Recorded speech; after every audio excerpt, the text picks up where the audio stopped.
The long-awaited 2025 Volleyball Nations League playoffs are finally here. All the best teams, along with the hosts, have gathered in Ningbo, China, to battle it out for another set of medals. In this recap, we'll break down the results of every single match from the final stage, and then we'll have a little chat about what we've just witnessed over these few days. As always, I'm counting on your support. Likes, comments and subscriptions to the channel are more than welcome. Alright then, let's dive in! The playoffs kicked off with Italy versus Cuba. It was hard to predict how this one would go since the two teams didn't face each other during the preliminary round. But Fefe De Giorgi was expecting a real nail-biter. And that's pretty much how it played out, except Cuba simply couldn't handle the pressure. A flood of errors kept Cuba from finding any real success, and their attacking game just wasn't clicking. Apart from Yant, who was clearly a level above the rest. Still, to be fair, Cuba actually started each set quite well and never let Italy run away early. But almost every time, the reigning world champions simply crushed them in the final stretch. Italy looked way too calm no matter how much pressure they were under. In the third set, Cuba finally had a glimmer of hope after making some substitutions. Tondike came in for Gomez, Bisset replaced Masso, and Melgarejo took Lopez's spot, while Jan suddenly switched into overdrive. That's when the match started looking a lot more intriguing. But after dropping the third set, Italy's block found a way to slow down Cuba's top scorer, and that gave them the push to advance in the bracket and send Cuba packing.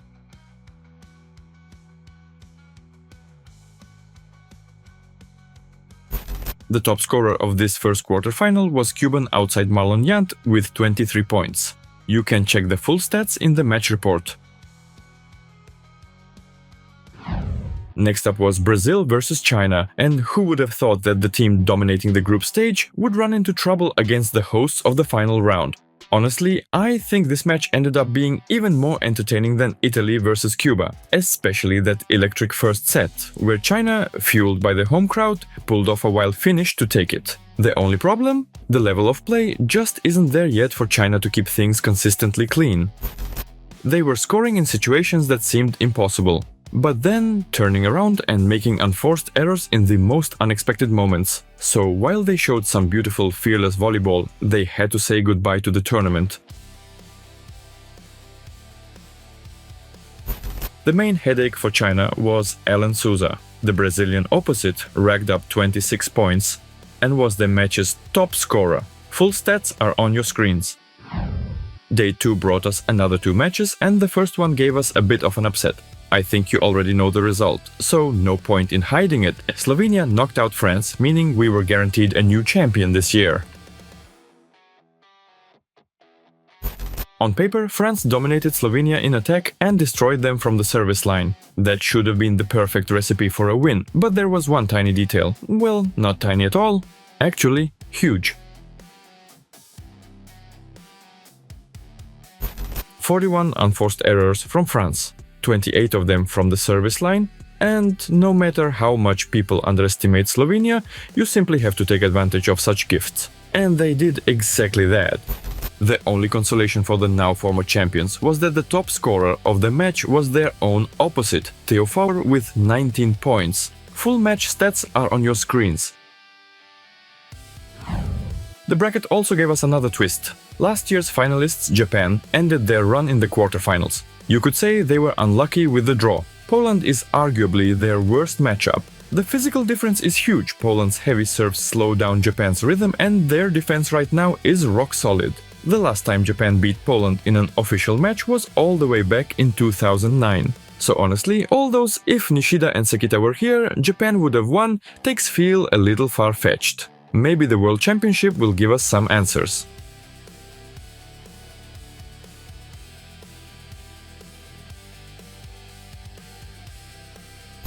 The top scorer here was Japanese opposite Kento Miyaura with 17 points, but just like France, that wasn't enough to win.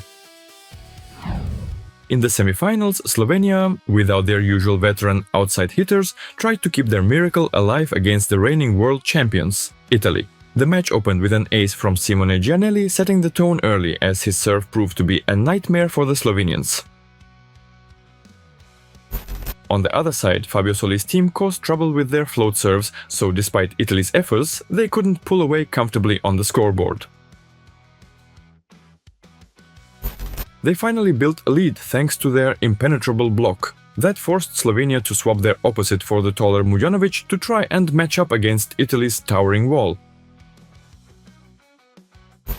But an ace from Romano, who came in specifically to boost the serve, gave Italy the cushion they needed to close out the first set. Mujanovic stayed on for the second set, giving Slovenia a reliable attacking option and shifting Italy's blocking focus. That opened the door for Žiga Stern, who with his crafty shots started exploiting the gaps. Slovenia fought for every ball in defense, and by the middle of the set they had piled up enough pressure to force Italian errors and take control of the scoreboard. Not even Romano's re-entry helped Italy this time. In fact, he didn't even finish the set. Micheletto and especially Gianelli caused trouble from the service line, making the end tense, but Slovenia still leveled the match at 1-1.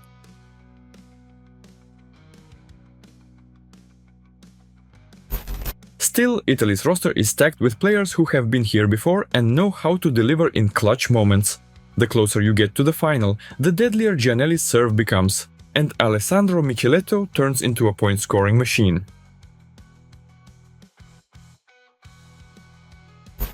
After losing the third set, Slovenia had to make emergency substitutions in the fourth, but as often happens, there just wasn't enough time for them to find their rhythm, and a fully rolling Italy simply kept dominating. Italy wins in 4 and reaches their first ever VNL final. Micheletto was simply untouchable in this semi, 26 points for the Italian outside. The rest of the stats are in the match report. And if the first semi wasn't exactly fireworks, more like a test of will, then the opening set of Brazil vs Poland gave us an absolute spectacle. Kevin Sasak, whose productivity had dipped after Poland's stars returned to the lineup, decided to prove why Nikola Gibic keeps starting him. He was putting away almost everything and hammering pressure from the service line. Leon, while not as sharp in attack, delivered a massive serving run that built the lead for Poland. And, spoiler alert, it was Wilfredo himself who closed the tough set with a clutch swing.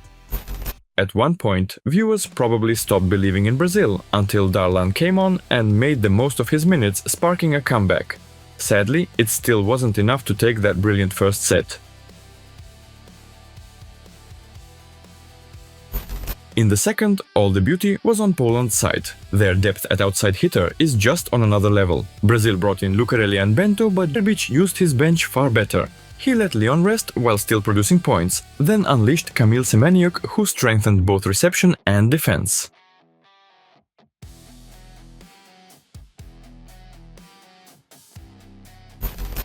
As for Fornal, after an awkward landing, he had to leave the court. People immediately started worrying he might miss the World Championship. But while the refs were checking the replay, Poland's staff patched him up, and he even came back to help finish the job in a confident win over Brazil. In the third set, they decided to rest him again. Didn't matter. Poland's serve kept Brazil's middles out of the game, and with the outside struggling, all hopes rested on Darlan. And while he was solid, one man against this Polish juggernaut just wasn't enough. So Slovenia and Brazil would fight for bronze, while Italy and Poland would meet in the final. The top scorer here was the unstoppable Kevin Sasak with 19 points and over 80% attack efficiency. Unreal. And finally, we moved on to the last day, the day when we'd find out who takes home the medals. As I mentioned earlier, Brazil and Slovenia opened the action. For some reason, people keep underestimating Slovenia, but these guys will fight until the very last ball. And they proved it in the first set of the bronze medal match, trailing for most of the set, but in the clutch moment, not only catching up, but snatching the win. The Europeans showed the same mental toughness in the second set. I had this weird analogy pop into my head, like a game of tug-of-war. Brazil would make these powerful bursts forward, dragging Slovenia along, but while they were recharging for the next push, Slovenia would slowly pull them back. The problem was, as it turned out, they spent too much energy doing that, so Brazil's final burst went unanswered, tying the match at 1 set apiece. Then the Brazilians decided to step into the heroic comeback role themselves. They fell behind early, and by the middle of the set, the gap was up to 5 points. But at the death, they leveled the score and, with a double substitution, put an exclamation mark on it. Darlan came in and closed the set with an ace. The fourth set was a copy of Italy's semi-final scenario. Slovenia's start went badly, forcing them to make changes. But that only made the scoreline worse.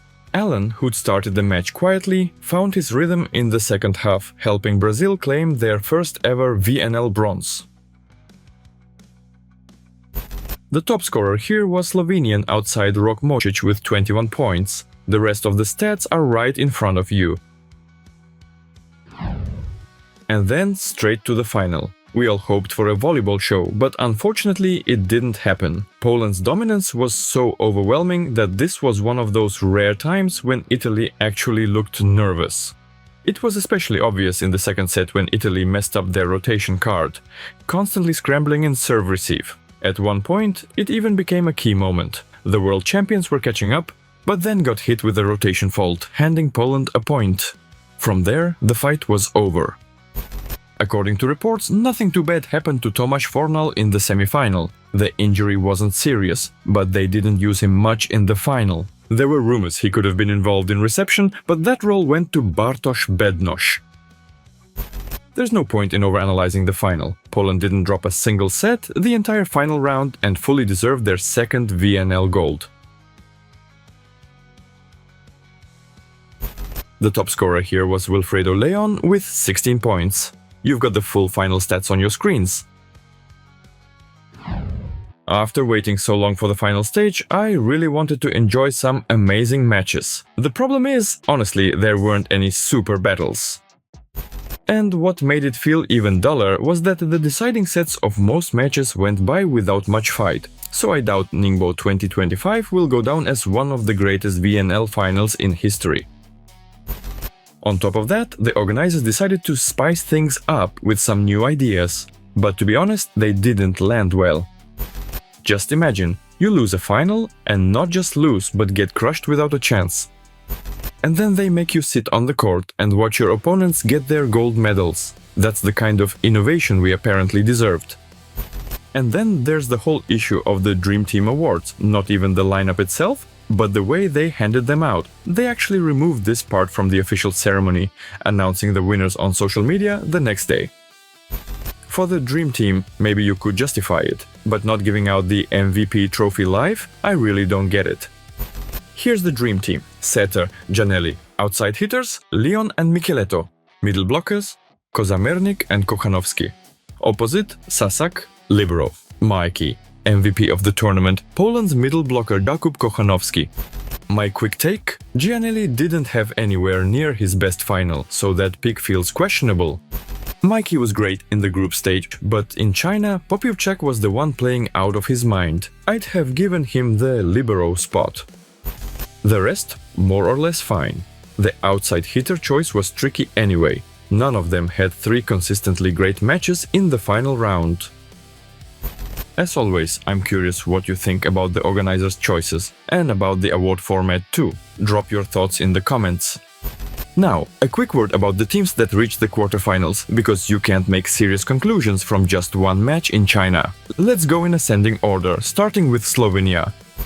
For the first time, they made it this far without their usual core of veterans, especially outside hitters Arnaut and Cebul, and I've got to say, they still have solid potential. Right now, their main problem is the lack of a world-class setter who can unlock the full potential of their attackers.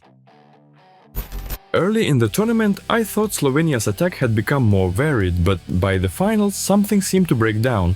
Maybe the pressure was just too high, and it became obvious that hitters were having to fix a lot of shaky sets. Tonček Stern was nowhere near the unstoppable version we saw last year. But to be fair, expecting miracles from a guy who spent most of the season as a backup opposite at Zirat was unrealistic. Mujanovic, on the other hand, made some great appearances, and I can see him as their main opposite in the near future. For Rok Močić, this was his first real test as the team's star and backbone. And while he played pretty well, I don't think he really stepped up as a leader.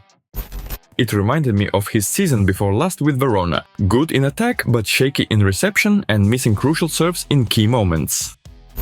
If Rok can get back to his club-level form before the World Championship, Slovenia could challenge for medals, especially if Uronot adds more flexibility at outside hitter.